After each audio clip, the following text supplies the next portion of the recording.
And hello everybody, this is Paulo the Veteran and welcome back to my show. This time we will be reviewing the Fujifilm X-T30. So let's start by rolling the credits.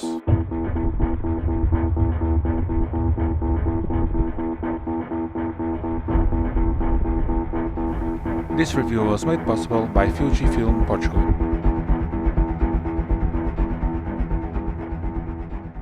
Well, this whole adventure started a few years ago when I firstly bought the S1000 FD, a very small camera, DSLR look-alike, but it would not even be close to a DSLR, in a sense that in terms of performance she was miles away from a DSLR.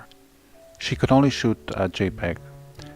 The reds of that camera were extremely saturated, but it had a very nice feature, which was she would permit the use of digital filters that would emulate film. It had a really nice rear at the time, with a really nice LCD back then, and for general use it was a really nice camera to have. It would deliver in most cases. However, after a few months of using it, I felt like my creativity could not be expressed in total by using this camera, so I sold it and I bought a Nikon DSLR.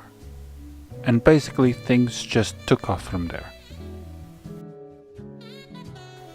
So recently I contacted Fujifilm Portugal with the idea of reviewing one of their cameras. And so they gave me the just launched X-T30.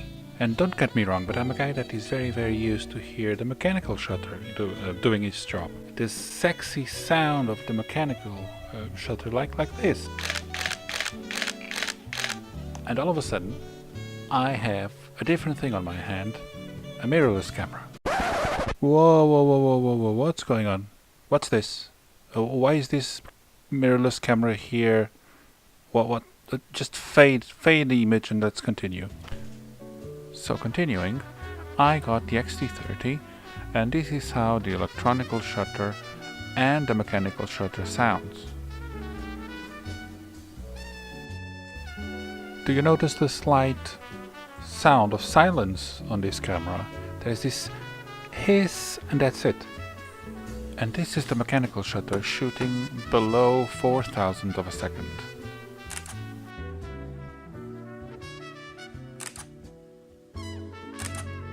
So this is something that you should be aware of, is that mirrorless cameras are much more stealthier than DSLRs. Stop. I'm sorry, I said mirrorless camera, but this is actually a camera with a mirror. On the left side and on the upper part you see these two small windows, and inside they contain mirrors, so this is a 1904 mirror box camera. But anyway, let's continue with the review. But before kicking it in, I need to introduce myself. Now, for those who do know me, they know that I'm a street photographer. I do street photography all the time, several times during the day. Actually, I work from 9 to 6, and during lunch breaks I do go out and do shoot a lot. Even in the afternoon after working hours, I go out in the sun, at night, in the rain, and I just take photos. Now, for my day-to-day street photography, I do have a tendency to use lots and lots of film cameras like the Nikon F4, the Nikon F5, the Olympus OM, the Rolleiflex, the Rolleicord, and it just feels natural to shoot street photography with film cameras. And again, please don't get me wrong, I'm not criticizing those who do use digital cameras for street photography, it's your opinion, but I think that there is a unique look that you get from a film camera and that you don't get from a digital camera. But today we're talking about the X-T30, and I've decided to take this little small camera to the exciting and sometimes dangerous streets of Lisbon.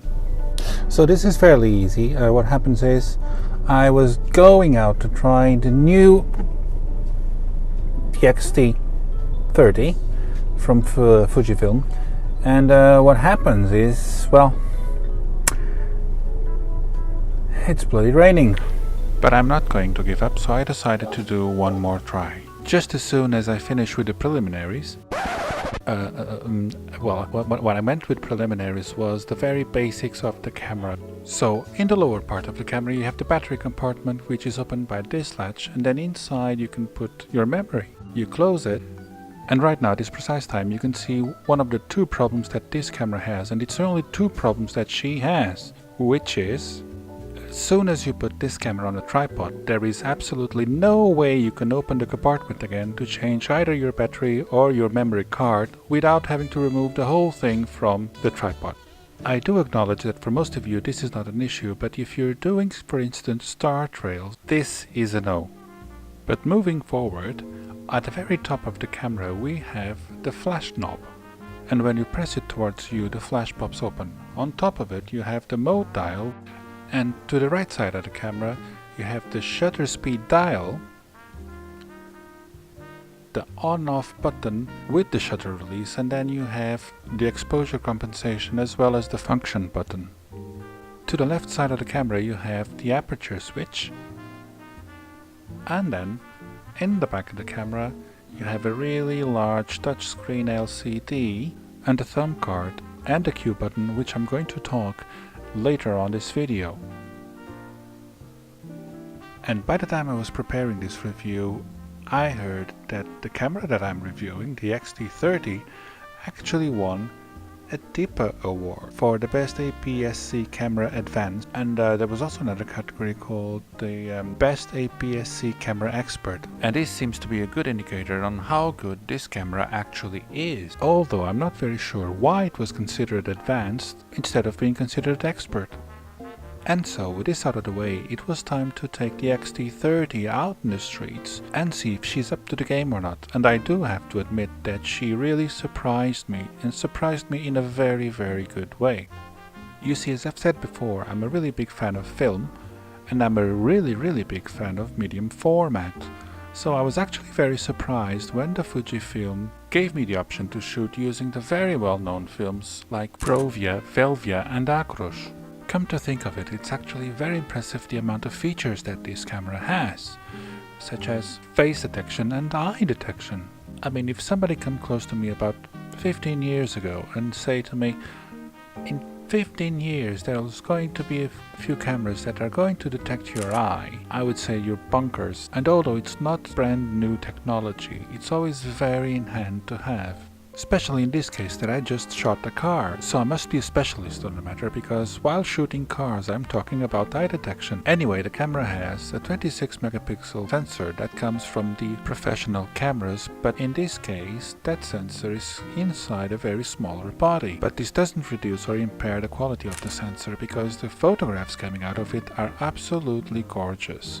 The quality is there. So what about the autofocus?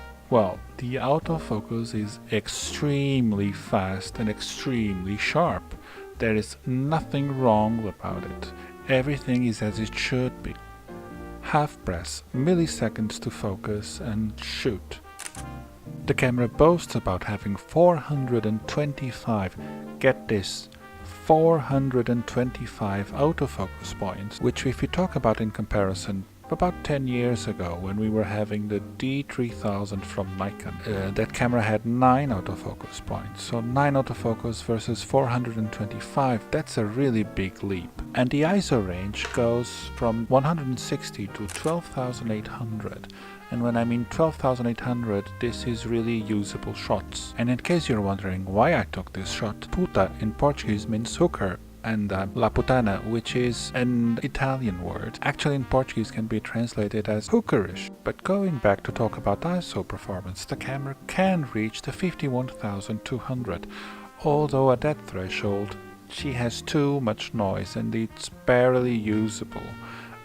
It's something that you'll use just to get the shot, and that's basically it. On the side of the camera, in case you want to vlog with it, you have a mic in, so you can put the microphone on. You also have wireless and Bluetooth.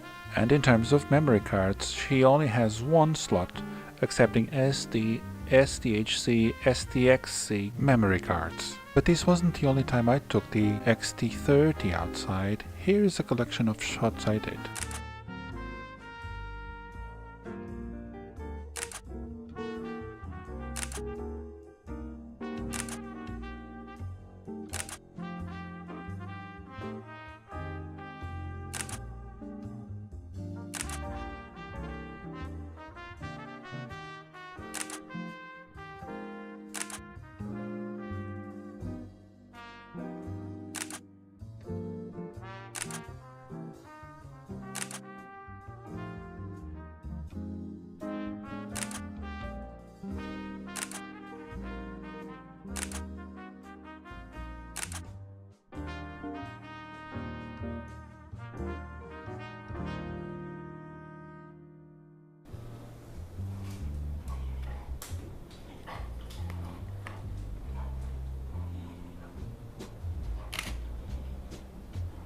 So the question is, to who is this camera intended to? And my answer is quite simple. This is intended for the expert user, the professional who has a big camera and then has this as a backup, just in case the other one runs the battery dry, and they have this, and this will help you out. This is an excellent camera. This is extremely good camera, really worth every penny.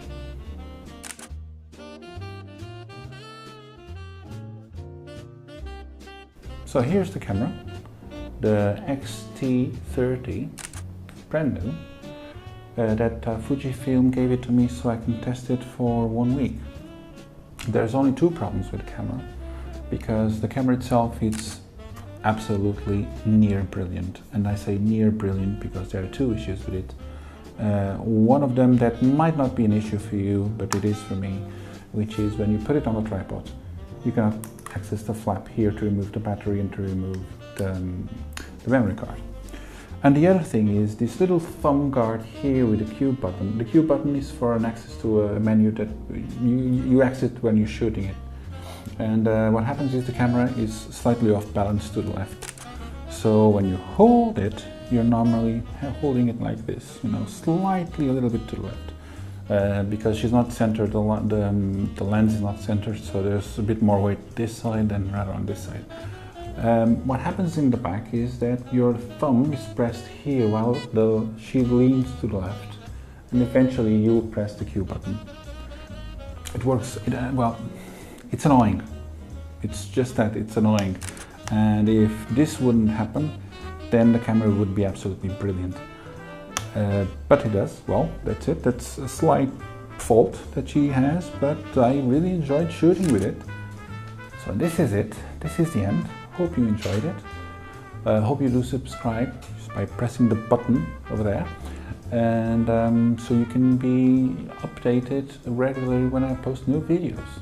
Many thanks, and I'll be seeing you.